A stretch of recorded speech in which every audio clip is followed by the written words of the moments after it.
जो युग है, कहने को तो कलिकाल है, पर इस युग में भी हम पे महापुरुषों की कितनी कृपा हुई। आज से 600 वर्ष पहले मोहम्मद लोधी का राज था दिल्ली पर। इतना भयंकर समय था उस समय, बच्चों को महाराज बीच चौराहे पे काट दिया जाता था। जो ज्ञानी हुआ करते थे वे ज्ञान के नाम पे बहस किया करते थे। द्वैत अद्वैत को लेकर के महाराज नास्तिक लोग पैदा हो गए। ऐसा बुरे समय ठाकुर जी का कहीं भी कोई नाम बोलने वाला नहीं था, किंतु उसी समय हमारे महापुरुषों का प्रागट्य हुआ। पूज्य स्वामी हरदास जी महाराज, पूज्य श्री हितहरवंश महाप्रभु जी, पूज्य हरिराम व्यास जी, पूज्य परशुराम देवाचार्य जी, ठाकुर जी ने अपने परिकर के साथ इस कलिकाल में आए, और जिस समय वे आए उस समय को भक्ति काल कहा जाता है। ज्यादा दिन की बात नहीं है।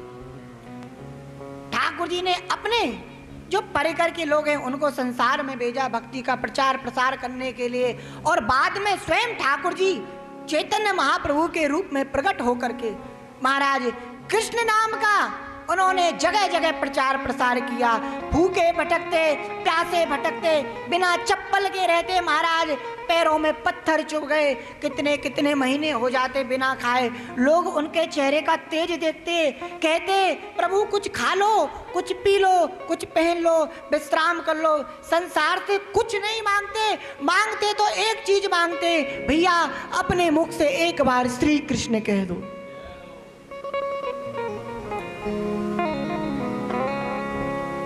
स्वयं ठाकुर जी ने अपने नाम का प्रचार किया।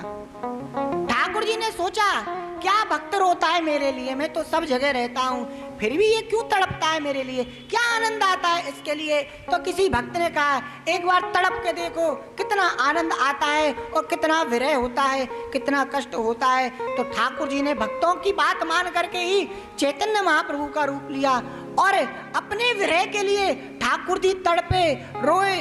ठाकुर जी ने कहा जितना आनंद मुझे इस विरह में आया है, इतना तो मुझे त्रिभुवन के किसी भी सुख में नहीं आ सकता। चैतन्य महाप्रभु का चरित्र जिन्होंने पढ़ा है, जिन्होंने देखा है, वे इसकी महिमा जानते हैं।